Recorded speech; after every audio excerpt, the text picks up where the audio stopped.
Good morning students. इससे पहले lecture में हम लोग अल्फा टैक्सोनॉमी के बारे में बात कर रहे थे कि यहाँ पर जो अल्फा टैक्सोनॉमी है, ये अल्फा टैक्सोनॉमी सबसे पुरानी और बाह्य आकार के आधार पर निर्धारित की गई टैक्सोनॉमी है। तो इस अल्फा टैक्सोनॉमी के अंदर जो कुछ विशेष प्रावस्थाओं को देखा गया था, जिन विशेष बातों का ध्यान यहाँ पर रखा गया था, वो यहाँ पर मेनली 3 बातें हैं। सबसे ज्यादा अन्वेषण प्रावस्था थी, जिस अन्वेषण प्रावस्था के अंदर यहाँ इसको 4 उप प्रावस्थाओं में हमने बांटा था। इसमें था फर्स्ट था पादप का वर्णन। यहाँ जो पादप हमने देखा है, खोजा है, उस पादप के बारे में पूर्ण रूप से उसका वर्णन, उसकी तना, पत्ती, जड़, उसका फल फूल किस प्रकार का है, उसमें पुंकेसर जायांग किस स्थिति में पाए जा रहे हैं। तो यहाँ पर हमने पादप वर्णन की बात की थी।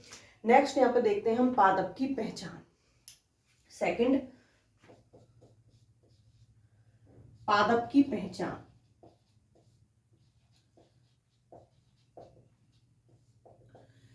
जब हमने पादप का कंप्लीट वर्णन कर लिया, पादप को खोजने के बाद में उसका वर्णन कर लिया, उसमें जड़ किस प्रकार की पाई जा रही है, तना किस प्रकार का है, सीधा खड़ा है या साख प्रकार का है या छुप प्रकार का है या बल्लरी प्रकार का, कैसा उसमें तना पाया जा रहा है, उसके बाद उसमें पत्तियां किस प्रकार की पाई जा रही है, ब्रांचिंग कैसी है, उसमें फल फूल कैसे आ रहे हैं, उन सबके जब हमने यहाँ पर वर्णन कर लिया, क्योंकि जिस वक्त खोज हुई है जरूरी नहीं उस वक्त फूल या फल भी प्रेजेंट हो, बाकी रूट स्टेम लीफ तो प्रेजेंट होंगी होंगी, फल फूल प्रेजेंट हो ऐसा कोई आवश्यक नहीं। जो चीज वहां पर अवेलेबल थी उनके आधार पर हमने उसका यहाँ पर पादप का वर्णन कर लिया। उसका वर्णन करने के बाद में, उसका डिस्क्रिप्शन करने के बाद में, फिर जो नेक्स्ट स्टेज आती है वो आती है पादप के पहचान की। अब इस पादप का आइडेंटिफिकेशन होना चाहिए। जो प्लांट हमने देखा है उस प्लांट का आइडेंटिफिकेशन होना चाहिए, उसकी पहचान होनी चाहिए। तो यहाँ पादप की पहचान के लिए हम क्या करते हैं, यहाँ जो हर्बेरियम के अंदर, यहाँ जो हर्बेरियम उपस्थित होते हैं, हर्बेरियम में जो प्रादर्श उपस्थित हैं, प्रादर्श उपस्थित है, इन प्रादर्शों से नए पादप की पहचान कराते हैं, नए पादप प्रादर्श की मैचिंग कराते हैं।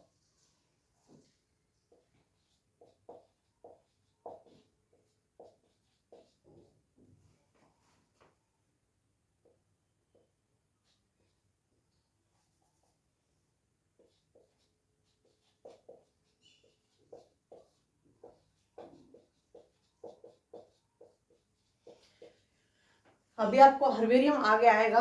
तो यहाँ पर हर्बेरियम के अंदर जो प्लांट होते हैं वो किंगडम के हिसाब से, किंगडम में वो किस फैमिली से बिलोंग कर रहे हैं, किस प्रजाति के हैं, क्या उनकी जाति है, क्या उनकी प्रजाति है, उस हिसाब से वहां पर वो फिक्स होते हैं।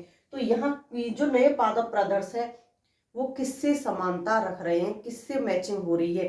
तो यहाँ हर्बेरियम में जो उपस्थित प्रादर्श होते हैं इनसे इनकी मैचिंग कराते हैं, और मैचिंग कराने के बाद में जिनसे वो मैच करते हैं वहां इनको रख देते हैं। यहाँ हम एनाटॉमी की बात नहीं कर रहे, केवल फिजियोलॉजी के आधार पर, बाह्य आकारिकी के आधार पर वर्णन किया जा रहा है। अल्फा टैक्सोनॉमी पढ़ रहे हैं और अल्फा टैक्सोनॉमी के अंदर बाह्य गुणों के आधार पर ही वर्गीकरण किया गया था।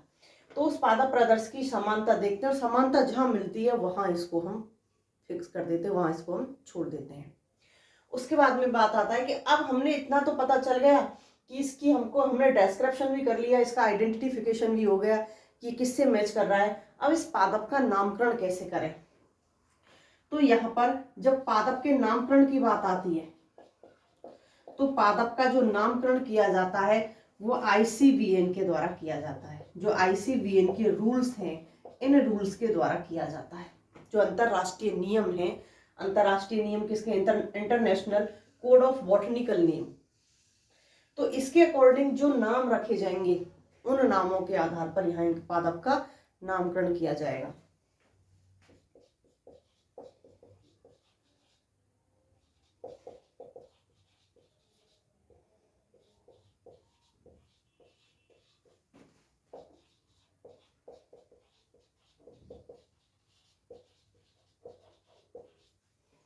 International code of botanical names.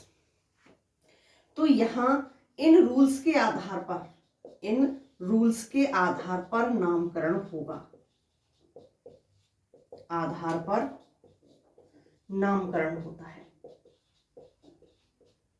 जिस जाति से बिलोंग कर रहे हैं, जिस उपजाति से बिलोंग कर रहे हैं, जिस कुल से बिलोंग कर रहे हैं, तो यहाँ इनके आधार पर इनका फिर यहाँ नामकरण किया जाता है, सही नाम सुनिश्चित कर लिया जाता है। यहाँ इनकी वंश, प्रजाति,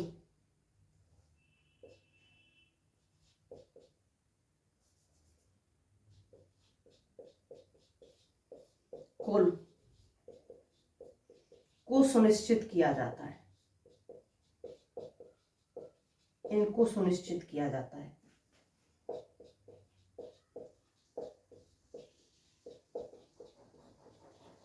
जब यहाँ ये सुनिश्चित हो जाते हैं तो इसका मतलब, क्योंकि कुल अगर सुनिश्चित हो गया, वंश जाति, वंश प्रजाति और कुल अगर सुनिश्चित हो गया, तो यहाँ वर्गीकरण ये समझो कि हमने एक तरह से कंप्लीट कर लिया। क्यों? क्योंकि सबसे ज्यादा जो माइनर, जो यहाँ पर सबसे ज्यादा सूक्ष्म जो अंतर आते हैं वो कहाँ आते हैं? इन्हीं पर आते हैं। तो इसके बाद में अंतर यहाँ पर कम होते हुए चले जाते हैं, तो इनको सुनिश्चित करना बहुत टिपिकल होता है। तो इसको, ये सब सुनिश्चित हो जाने के बाद में अब जो प्लांट हमने यहाँ जिसका वर्णन किया था उसका नॉमेनक्लेचर हो जाता है, उसका यहाँ पर नामकरण हो जाता है। उसके बाद में लास्ट पॉइंट आता है वर्गीकरण। वर्गीकरण, वंश पता है, प्रजाति पता है, कुल पता है, इससे ऊपर की चीजें भी हमने जांच ली, किस जगत में आ रहा है, किस उपजगत में आ रहा है, किससे इसकी मैचिंग हो रही है। तो यहाँ ये सब आने के बाद में फिर पादप का वर्गीकरण कर दिया जाता है। पादप का वर्गीकरण पूर्ण हो जाता है। यहाँ पादप का वर्गीकरण पूर्ण हो जाता है। पादप को उसकी विशेषताओं के आधार पर यहाँ उनको वर्गीकृत कर दिया जाता है। इसकी क्या विशेषताएं हैं, क्या नहीं है, उनके आधार पर यहाँ इनको वर्गीकृत कर दिया जाता है। तो यहाँ पर जो वर्गीकरण था वो बाह्य आकार के आधार पर है। यहाँ इंटरनल एनाटॉमी को या फिर एनाटॉमी को यहाँ पर नहीं, इंटरनल स्ट्रक्चर को यहाँ पर हमने नहीं देखा है। सेकंड जो पॉइंट आता है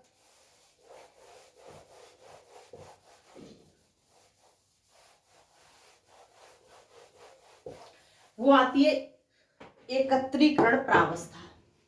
एकत्रीकरण प्रावस्था, यहां जितने भी प्लांट्स को एकत्रित किया गया है, प्लांट्स को एकत्रित किया गया है,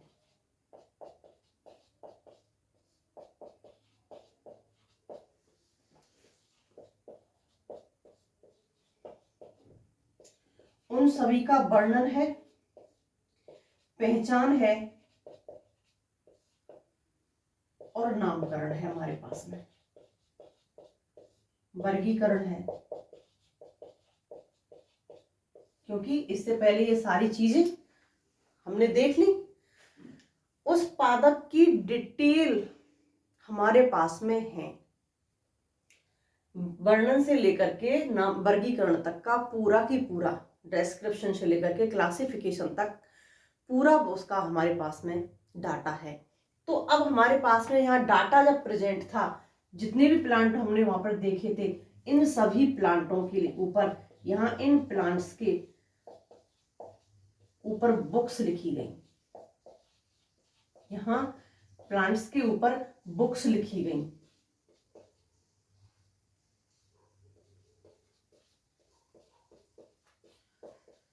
कौन सा प्लांट किसके साथ समानता रख रहा है, कौन सा प्लांट किससे असमानता रख रहा है, इन सब चीजों के ऊपर यहाँ पादपों के ऊपर किताबें लिखी गई या ग्रंथ लिखे गए।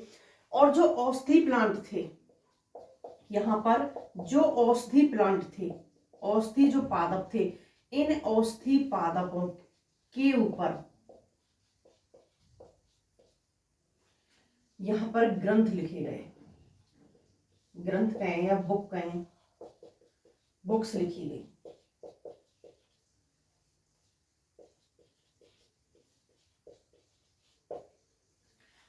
क्योंकि इन औषधि प्लांट, जैसे तुलसी की बात करते हैं, तुलसी के पत्तियां किस काम आ रही हैं, मंजरी किस काम आ रही है, उसके स्टेम क्या काम कर रहा है, तो ये सारी चीजें यहाँ पर, इन सारी चीजों के बारे में जो भी पादप थे, जिन पादपों के बारे में यहाँ जानकारी हम ले चुके थे, हमें जिनके बारे में पता था, उनके बारे में यहाँ पर किताबों में उनकी डिटेल लिखी गई, उनके बारे में विस्तार पूर्वक लिखा गया। औषधि पादप है तो औषधि पादप किस काम आ सकता है, उसके क्या क्या फायदे हैं, क्या उसके नुकसान है। सिनकोना है, सिनकोना के क्या फायदे रहे, क्या नुकसान रहे। और भी पादप में अश्वगंधा है। इन सारी चीजों के बारे में यहाँ पर, इनके बारे में डिटेल स्टडी की गई और उनको विस्तार पूर्वक फिर किताबों के अंदर यहाँ पर लिख दिया गया। नेक्स्ट आता है प्रमाण प्रालेख, डॉक्यूमेंटेशन। यहाँ जो पादप यहाँ हमने एकत्रित किए थे, इन एकत्रित पादपों को ले जाकर के हर्बेरियम में रखना है, क्योंकि हर्बेरियम एक ऐसी चीज होती है जैसे ऐसे जो हमारा पैसा होता है उसको स्टॉक के लिए हम कहाँ रखते हैं, बैंक के अंदर।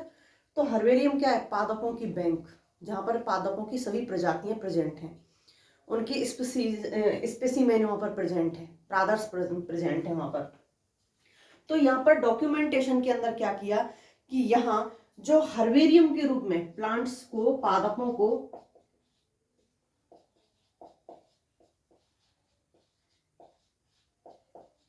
हर्बेरियम में प्रादर्श के रूप में रख दिया, प्रादर्श के रूप में रखा गया। जब यहां इनको प्रादर्श के रूप में रखा गया तो रखने से पहले इन प्लांट्स में के ऊपर किस किस चीज को नोट किया जाता है। जब हर्बेरियम में किसी भी स्पेसिमेन को रखा जाता है, प्रादर्श को रखा जाता है, तो वहां पर कुछ सूचनाएं होती हैं, उन सूचनाओं को उस हर्बेरियम के ऊपर क्या रखा जाता है, नोट करके रखा जाता है। क्योंकि हर्बेरियम जब हम पढ़ेंगे, बताएंगे। तो यहाँ पर प्रादर्श के ऊपर कौन कौन सी सूचनाओं को रखा जाता है, उसकी जाति, उपजाति,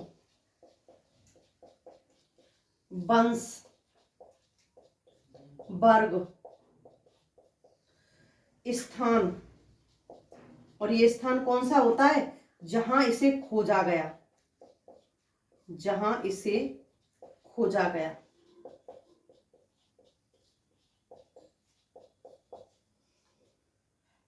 समय, डेट, तिथि, किस समय देखा गया, और वातावरण, और उस वक्त वातावरण कौन सा था, सर्दी, गर्मी, बरसात, तो वातावरण। इन सारी चीजों को इस हर्बेरियम के जो स्पेसिमेन होते हैं, जो प्रादर्श होते हैं, उन प्रादर्शों के ऊपर नोट किया जाता है। तो यहाँ अगर हम किसी प्रादर्श के बारे में, किसी प्रादर्श को हम देख रहे हैं, जाके स्पेसिमेन को देख रहे हैं, तो इतनी सूचनाएं तो हमको वहां उसको बिना देखे ही पता चल जाएंगी कि किस जाति का है, ये किस उपजाति का है, किस वंश का है, किस वर्ग का है, कहाँ इसको फर्स्ट टाइम देखा गया था, किस समय देखा गया था, वहाँ वातावरण कैसा था उस वक्त, और डेट वगैरह तो यहाँ उसके ऊपर सभी नोट होती हैं। तो यहाँ इन सारी चीजों की नॉलेज हमको यहाँ से प्राप्त हो जाती है। तो यहाँ एल्फा टैक्सोनॉमी के अंदर यहाँ इन सारी चीजों को सबसे ज्यादा महत्व दिया गया, और इन सारी चीजों के आधार पर जो बाह्य आकार की थी, उस बाह्य आकार की के आधार पर पादपों को व्यवस्थित किया गया। आज वर्तमान में जो हम देखते हैं, आगे आपका वर्गीकरण आएगा, बेंथम होकर का एंगलर और प्रिंटल का वर्गीकरण हम देखेंगे। तो यहाँ पर दोनों का जो वर्गीकरण है, दोनों का वर्गीकरण का जो बेस है वो बिल्कुल अलग अलग है। नेक्स्ट वो आगे देखेंगे। तो नेक्स्ट देखिए यहाँ पर ओमेगा टैक्सोनॉमी।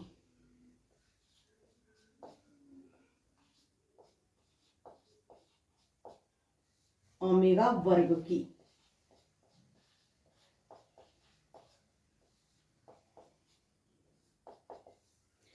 यहां पर जो ओमेगा टैक्सोनॉमी थी, इसे ओमेगा टैक्सोनॉमी में बाह्य लक्षण के साथ साथ में आंतरिक लक्षणों को भी लिया गया था। तो यहां पर फिजियोलॉजी,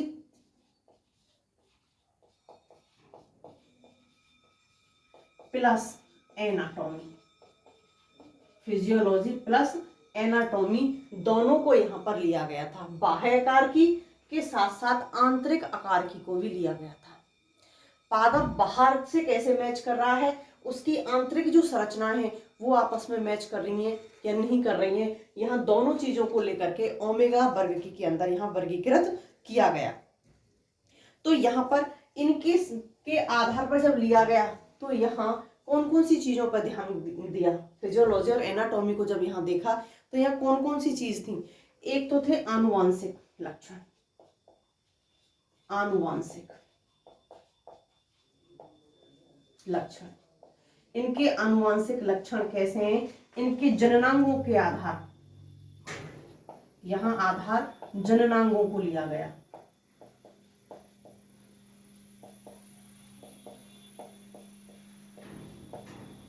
आनुवांशिक लक्षण व जननांगों के आधार पर वर्गीकरण हुआ,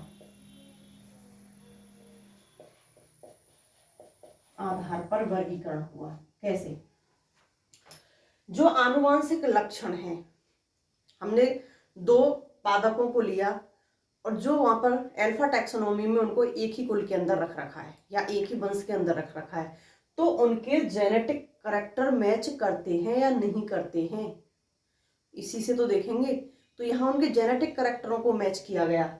यहाँ ओमेगा वर्ग की के अंदर जो वहां पहले वर्गीकरण हो गया था उन सभी प्लांटों को देखा गया, तो उनके आनुवांशिक लक्षणों को मैच किया। जननांगों का आधार कैसे, पुंकेसरों की व्यवस्था कैसी है, जो पुंकेसर हैं इन पुंकेसरों की व्यवस्था देखी गई, एक संगी है, 2 संगी हैं, बहुसंगी हैं, मुक्त दोली हैं या दल लग्न है। बाह्य दल, कोरस्पर्शी हैं, व्यावर्तित हैं, कैसे हैं, बाह्य दल और दल, क्योंकि दोनों ही कैसे होते हैं, कोरस्पर्शी या व्यावर्तित। तो किस प्रकार से हैं, तो इनकी व्यवस्था देखी गई।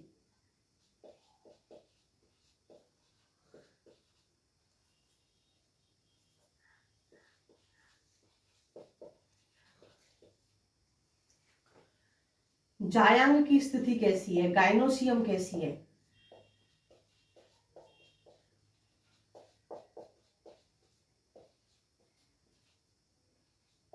अंडक का प्रकार किस प्रकार का है,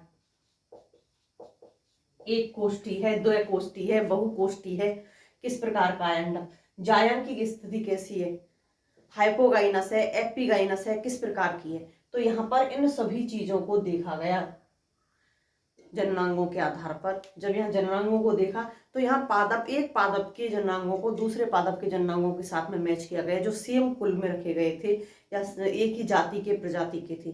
तो यहाँ अगर उनके अंदर अंतर आए तो उन अंतरों के आधार पर उनको अलग किया गया। यहाँ पर एक चीज और यहाँ पर देखी गई, ये चीज तो थी, मुख्य आधार ये तो था, इनके अलावा भी यहाँ पर कई ऐसी अन्य ब्रांच थी, कैसी अन्य शाखाएं थी जिनको यहाँ हेल्प के लिए यूज में लिया गया था। वो कौन कौन सी थी, genetics,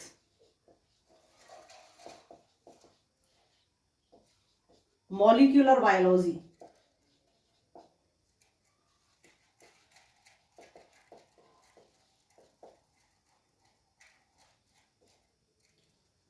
numerical taxonomy,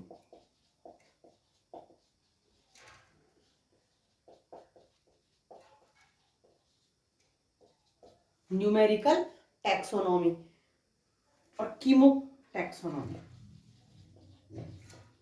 chemo taxonomy. इन ब्रांचों को, इनके अलावा और भी ब्रांचें थी, इन सबको यहाँ पर दिया गया। जेनेटिक्स के आधार पर यहाँ सभी को मैच किया गया, मॉलिक्यूलर बायोलॉजी के आधार पर इन सबको यहाँ पर मैच किया गया। Numerical taxonomy, systematics, sorry numerical taxonomy सांख्यिकी जिसे कहते हैं, तो उसके आधार पर यहाँ पर लिया गया। और यहाँ पर कीमो टैक्सोनॉमी, उनके रसायनों को, कीमो टैक्सोनॉमी में क्या देखा जाता है कि एक प्लांट्स के अंदर जो रसायन प्रेजेंट होते हैं वो रसायन किस किस प्रकार के होते हैं, कौन से रसायन किस प्लांट से मैच कर रहे हैं। जैसे कुछ के अंदर रेजिन नलिकाएं पाई जाती हैं, तो क्या सभी पादपों में पाई जाती हैं रेजिन नलिकाएं? नहीं, फिक्स है, सभी कॉनिफरस प्लांट्स के अंदर पाई जाती हैं रेजिन डक्ट। तो यहाँ सभी इन सारी ब्रांचों को यहाँ ओमेगा टैक्सोनॉमी में वर्गीकरण के लिए, हेल्प के लिए यहाँ पर यूज में लिया गया। यहाँ ओमेगा टैक्सोनॉमी को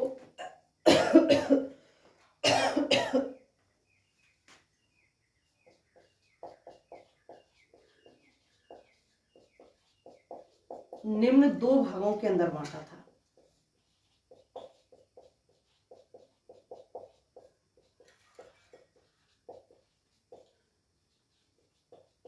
यहां पर टैक्सोनॉमी को 2 भागों के अंदर बांटा है, सॉरी ओमेगा नहीं, पूरी टैक्सोनॉमी को 2 भागों के अंदर बांटा गया है।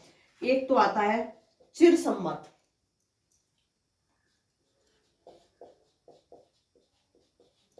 चिरसम्मत वर्ग की, और दूसरी जो आती है वो आती है यहां पर आधुनिक वर्ग की, जो हम आज प्रेजेंट में जो पढ़ रहे हैं, आधुनिक वर्ग की।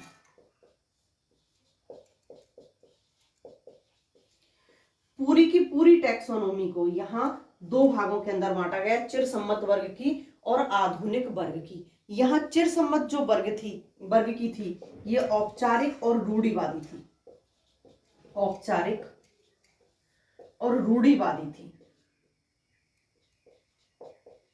जिसके अंदर मुख्यतः किसे रखा गया था, एल्फा टैक्सोनॉमी। यहां पर मेनली एल्फा टैक्सोनॉमी को रखा था। फिर दूसरी कौन सी थी, इसमें आती है ओमेगा टैक्सोनॉमी।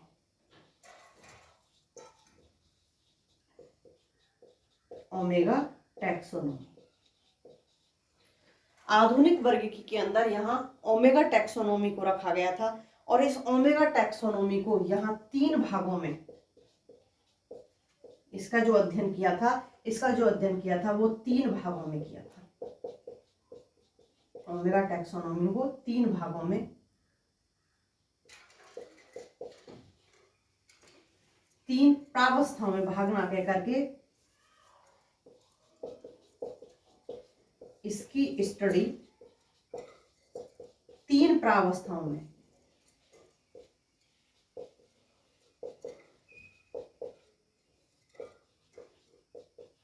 की गई।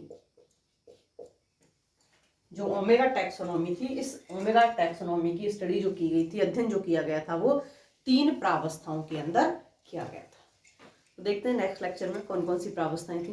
बाय।